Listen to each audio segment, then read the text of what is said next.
Hello મિત્રો નમસ્કાર। બગદાણા મામલે નવીનભાઈ બાલદિયાને ન્યાય મળે કે ન મળે, પરંતુ આ મામલે મોટું રાજકારણ ખેલાઈ રહ્યું છે। શું બંધ બારણે રંધાઈ રહ્યું છે? શું આવનાર સમયમાં કોળી સમાજ માટે તળાજા, મહુવા કે રાજુલા પર મુશ્કેલી વધી શકે છે? શું હીરાભાઈ સોલંકીની રાજુલામાં 2027ની વિધાનસભાની ચૂંટણીમાં આ બગદાણા બબાલ છે એ મુશ્કેલી ઊભી કરી શકે છે? શા માટે આ મામલે રાજકારણ દેખાઈ રહ્યું છે? સામે ભલે હાસ્ય કલાકારનો દીકરો છે, સામે ભલે સામાન્ય એક પૂર્વ સરપંચ છે, પરંતુ ક્યાંક ને ક્યાંક આમાં રાજકીય રોટલા શેકાઈ રહ્યા છે, રાજકારણ ખેલાઈ રહ્યું છે। ચૂંટણી નજીક છે માટે આ રાજકારણ થઈ રહ્યું છે। વિગતવાર બગદાણા બબાલના જે અપડેટ છે, સાથે રાજુલા, મહુવા અને તળાજા બેઠક પર રાજકીય સમીકરણો અને શા માટે આ બગદાણા બબાલમાં છે રાજકારણ થઈ રહ્યું છે, એ દરેક વાતને આજના વિડીયોમાં વિગતે ચર્ચા કરવી છે। અમારી ચેનલમાં ભારતમાં અને ગુજરાતમાં જે બી ઘટનાઓ ઘટતું છે તેને સરળ ભાષામાં સમજાવતા હોય છે। આવા નવા વિડીયો જોવા માટે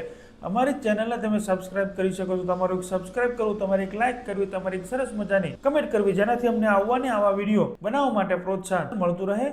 વિડીયોની શરૂઆત કરીએ। બગદાણા બબાલને લઈને મહિનો થવા આવશે, પરંતુ કોઈ નિર્ણય હજુ આવ્યો નથી। જે કોળી સમાજ માંગ કરી રહ્યું છે, જે કલાકારના દીકરાનું નામ FIR માં છે દાખલ થવું જોઈએ, એ મામલે કોળી સમાજ લડી રહ્યો છે। સામે કોઈ માયાભાઈ આહિર કે તેના પુત્ર જયરાજભાઈ આહિર કોઈ પ્રતિક્રિયા છે હજુ સુધી આવી નથી। આ મામલે કોળી સમાજના જે નેતાઓ આ વિવાદની શરૂઆતમાં જે એગ્રેસિવ હતા, થોડા નરમ પડ્યા હોય તેવું લાગી રહ્યું છે। સામે કોળી સમાજમાં આક્રોશ વધતો જ રહ્યો છે। આવેદન પણ હજુ આપવાના ચાલુ જ છે। મહુવામાં આવેદન પત્ર આપવામાં આવ્યું અને 8 થી 10 ભારતીય જનતા પાર્ટીના કાર્યકર્તાઓ જો ન્યાય નહીં મળે તો રાજીનામા પણ આપવાની તૈયારી દર્શાવી। એટલું જ નહીં, તાલુકા પંચાયત, જિલ્લા પંચાયત ના સદસ્યો પણ રાજીનામું આપશે। એટલું પણ નહીં, 50 થી વધારે સરપંચો પણ એના હોદ્દા પરથી રાજીનામા આપશે। કોળી સમાજ તરફથી સિમકીઓ ચાલુ છે। સામે સરકાર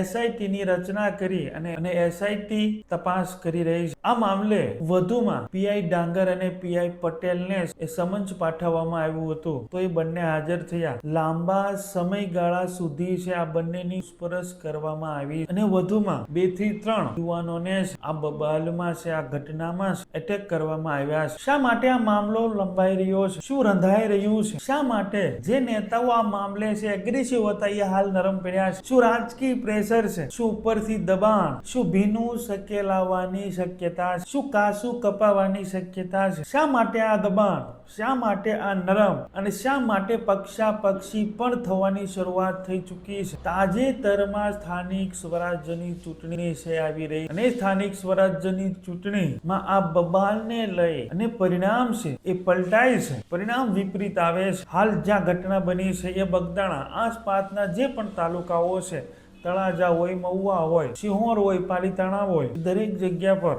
ભારતીય જનતા પાર્ટીનું સ્થાનિક સ્વરાજ્યમાં છે એ સત્તા છે। જિલ્લા પંચાયતના સદસ્યો પણ સૌથી વધારે ભાવનગર જિલ્લામાં ભાજપના છે। પરંતુ જો આ ઘટના વિકરાળ સ્વરૂપ ધારણ કરે, આ ઘટના નરમ ન પડે, તો તાજેતરની સ્થાનિક સ્વરાજ્યની ચૂંટણીમાં ભારતીય જનતા પાર્ટીને મોટો ફટકો પડે એવી શક્યતા છે। અને સ્થાનિક સ્વરાજ્યની ચૂંટણીમાં ભારતીય જનતા પાર્ટીને ફટકો પડે એનું કારણ એ સામે કોંગ્રેસ અથવા આમ આદમી પાર્ટી છે એ મોટી થશે। અને જો સ્થાનિક સ્વરાજ્યની ચૂંટણીમાં આમ આદમી પાર્ટી અને કોંગ્રેસ છે એ ભાવનગરમાં મજબૂત થાય, તો આવનાર 27ની વિધાનસભાની ચૂંટણીમાં પણ ભાવનગર વિધાનસભાના પરિણામો પણ પલટાઈ શકે છે। આ મામલો વધારે ઉગ્ર ન બને એ માટેના પ્રયત્નો છે ચાલુ થઈ ચૂક્યા છે, પરંતુ સામે કોળી સમાજનો આક્રોશ એ વધી રહ્યો છે। આત્મવિલોપન સુધી પણ વાત પહોંચી ગઈ છે, એના પણ પ્રયાસો થયા છે। શું એવું પણ થઈ શકે જે રીતે અમરેલીમાં ઘટના બની હતી, કૌશિકભાઈ વેકરિયા પર આક્ષેપ લગાવવામાં આવ્યા હતા,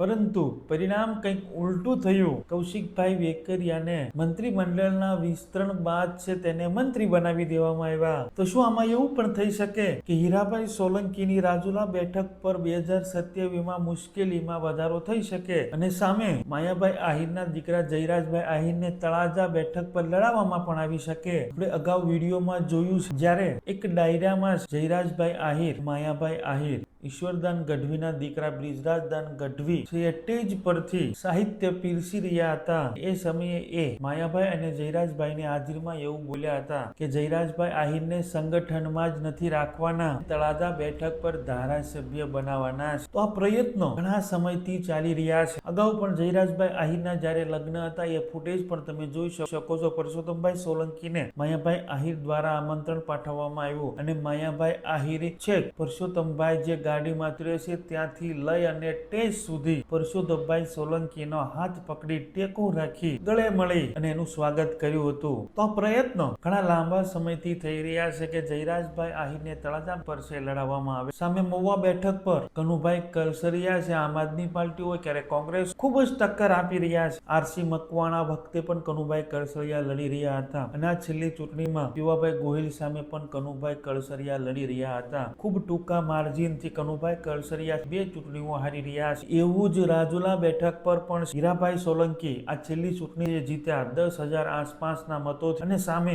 2017ની રાજુલા બેઠક પર હીરાભાઈ સોલંકી અમરીશ ડેરની સામે હાર્યા હતા. એ સમયે અમરીશ ડેર કોંગ્રેસ પાર્ટીમાં હતા. 10 થી 12,000 મતે અમરીશ ડેર જીત્યા હતા. એ સમયે એવી પણ વાત હતી કે માયાભાઈ આહિરે અમરીશભાઈ ડેરમાં પ્રસાર કર્યો અને તેની મદદ કરી અને 2022માં અમરીશ ડેરની હાર બાદ છે માયાભાઈ આહિરના જ યોગદાનથી અમરીશભાઈ ડેરને ભારતીય જનતા પાર્ટીમાં લાવવામાં આવ્યા અને એ સમયે કનુભાઈ કલસરિયાને પણ ભારતીય જનતા પાર્ટીમાં લાવવાના પ્રયત્ન થયા હતા, પરંતુ કનુભાઈ કલસરિયા સાથેની બેઠકમાં એ શક્ય ન બન્યું. એટલે તળાજા બેઠક, મહુવા બેઠક અને રાજુલા બેઠક પર હાઈકમાન્ડથી અથવા ગાંધીનગરથી એવા પ્રયત્નો સતત થઈ રહ્યા છે કે આ ત્રણેય બેઠક પર મેજોરિટી કોળી સમાજની છે, પરંતુ ત્રીજા નંબરે છે આહિર સમાજના બહોળા મતો છે.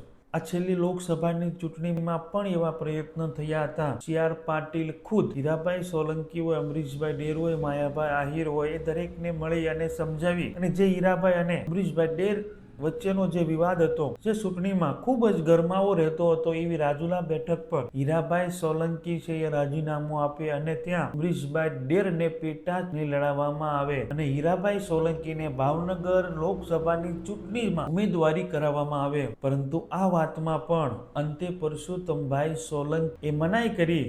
CR પાટીલ પરસોત્તમભાઈ સોલંકીને મળ્યા અને પરસોત્તમભાઈ સોલંકી એવું કહ્યું કે અમારો એક પણ ધારાસભ્ય ઓછો થશે નહીં. ભાવનગર બેઠક પર સતત છે ઘણા લાંબા સમયથી કોળી સમાજના ઉમેદવાર લોકસભા છે એ લડતા આવ્યા છે, પરંતુ જો રાજુલા બેઠક ખાલી કરવામાં આવે અને હીરાભાઈને ભાવનગરમાં સેટ કરવામાં આવે તો અમારા રાજુલા બેઠક પરથી એક અમારા સમાજનો ધારાસભ્ય ઓછો થશે એવું અમે થવા દેવા માંગતા નથી. એ ડીલ પણ બંધ રહી. આ દરેક સૂત્રો દ્વારા મળેલી માહિતી છે. આ રીતે સતત પ્રયત્ન થતા આવ્યા છે કે આ 3 બેઠકમાંથી કોઈ એક બેઠક છે આહિર સમાજને આપવામાં આવે. તળાજામાં જયરાજભાઈ આહિરના પ્રયત્ન થયા છે. મહુવામાં કનુભાઈ કલસરિયાને ટિકિટ આપી અને ભારતીય જનતા પાર્ટીમાં લઈ અને તેને જીતાડવાના પ્રયત્ન કરવામાં આવશે અને રાજુલા બેઠક પર પણ હવે ખરાખરીનો ખેલ 2027માં રહેશે, કેમ કે બંને જે ઉમેદવાર સામે લડી રહ્યા હતા એ બંને ઉમેદવાર એક પાર્ટીમાં આવ્યા છે. ભારતીય જનતા પાર્ટી કોને ટિકિટ આપે છે? હીરાભાઈ સોલંકીને મહુવા બેઠક પર લઈ લે છે, રાજુલા બેઠક પર અમરીશ ડેરને લડાવવામાં આવે છે.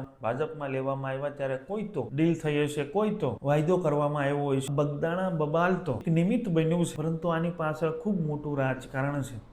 જે પ્રયત્ન જયરાજભાઈ આહિરને તળાજા બેઠક પર લડાવવાના થઈ રહ્યા હતા, આ બબાલના કારણે એ પ્રયત્ન પર પાણી ફરી ગયું છે. જે માયાભાઈ આહિર અને પરસોત્તમભાઈ સોલંકી સાથે ગાઢ સંબંધ હતા, જયરાજભાઈ આહિર અને દિવ્યેશભાઈ સોલંકી સાથે જે બંનેને ગાઢ સંબંધ હતા, એ કંઈક નરમ પડ્યા છે, જેના કારણે હવે તળાજા બેઠક જયરાજભાઈ આહિરને લડવા માટે મુશ્કેલી ઊભી કરી શકે છે. તો 2027નો સમય જ બતાવશે. પરંતુ આ રાજકીય સોગઠાઓ, આ રાજકીય કંઈક એવા પણ સમાચાર મળી રહ્યા હતા કે દાઠા બેઠક પર જયરાજભાઈ આહિરને જિલ્લા પંચાયત લડાવવાની પણ તૈયારી હતી. પરંતુ આ બબાલને લઈને હવે જોવાનું રહેશે કે જયરાજભાઈ આહિરને જિલ્લા પંચાયતની ફાળવવામાં આવે છે કે અને સામે કોળી સમાજ હજી આવેદનપત્ર આપી રહ્યું છે. મહુવામાં રાજકારણ ગરમાયું છે. 8 થી 10,000 ભારતીય જનતા પાર્ટીના કાર્યકર્તાઓ જો કોળી સમાજને ન્યાય નથી મળતો તો રાજીનામા આપવાની ચીમકી આપી છે. સામે તાલુકા પંચાયત જિલ્લા પંચાયતને સાથે ચાલુ સરપંચો પણ રાજીનામા આપશે એવી ચીમકી આપી છે. અને જે અપડેટની વાતચીત કરી પીઆઈ ડાંગર અને પીઆઈ પટેલની લાંબી પૂછપરછ કરવામાં આવી છે. 2 થી 3 યુવાનોની છે વધુ એટેક કે ધરપકડ કરવામાં આવી છે. જોવાનું રહેશે આ એસઆઈટી ક્યારે રિપોર્ટ સોંપે છે, ક્યારે તેની પુષ્ટિ કરે છે, ક્યારે પ્રેસ કોન્ફરન્સ કરે છે, તેની રાહે આ બંને સમાજો છે. જોવાનું રહેશે. જે રીતે અમરેલીમાં કે જે એ પહેલાં પણ ઘટનાઓ ઘટી છે તેમાં ઉલટું થયું છે. કૌશિકભાઈ વેકરિયાનો વાળ પણ વાંકો ન થયો. સામે કૌશિકભાઈ વેકરિયાને મંત્રી બનાવવામાં આવ્યા તો શું જયરાજભાઈ આહિરને જે મૌન રહ્યા છે તેનું પરિણામ જિલ્લા પંચાયતની ચૂંટણીમાં અથવા 2027 વિધાનસભાની ચૂંટણીમાં મળશે? શું હીરાભાઈ સોલંકીએ સમાજ માટે જે અવાજ ઉઠાવ્યો અને મામલો પૂરા ગુજરાતમાં ફેલાયો, આ મામલાએ વિકરાળ સ્વરૂપ ધારણ કર્યું. દરેક ધારાસભ્યોને એકજૂટ કર્યા, સાંસદોને એકજૂટ કર્યા, કેબિનેટ મિનિસ્ટર, કેન્દ્રીય મંત્રી, રાજ્ય કક્ષાના મંત્રીઓને એકજૂટ કર્યા અને જે ન્યાયની માંગણી કરી. શું તેના કારણે હીરાભાઈ સોલંકીને આવનાર દિવસોમાં નુકસાની થઈ શકે છે કે કેમ? આ મામલે તમારું શું કહેવું છે? તમારું શું માનવું છે? તમારા વિચારો જરૂર કમેન્ટ બોક્સમાં છે રજૂ કરજો. અમારી ચેનલમાં ભારતમાં અને ગુજરાતમાં જે બી ઘટનાઓ ઘટતી હોય છે તેને સરળ ભાષામાં સમજાવતા હોય છે. આવા વિડીયો જો માટે અમારી ચેનલને તમે સબસ્ક્રાઇબ કરી શકો છો. તમારો એક સબસ્ક્રાઇબ કરવો, તમારે એક લાઇક કરવી, તમારે એક સરસ મજાની કમેન્ટ કરવી, જેનાથી અમને આવા વિડીયો બનાવવા માટે પ્રોત્સાહન મળતું હોય છે. જો તમે આ વિડીયો યુટ્યુબ પર જોઈ રહ્યા છો તો અમારી યુટ્યુબ ચેનલને સબસ્ક્રાઇબ કરો. જો આ વિડીયો તમે ફેસબુક પર જોઈ રહ્યા છો તો અમારી ફેસબુક પેજને છે એ ફોલો કરો. આવી જ રીતે તમે અમને બિલકુલ ફ્રીમાં છે એ મદદ કરી શકો છો, અમને પ્રોત્સાહિત કરી શકો છો. Thank you. નેક્સ્ટ વિડીયોમાં મળીએ.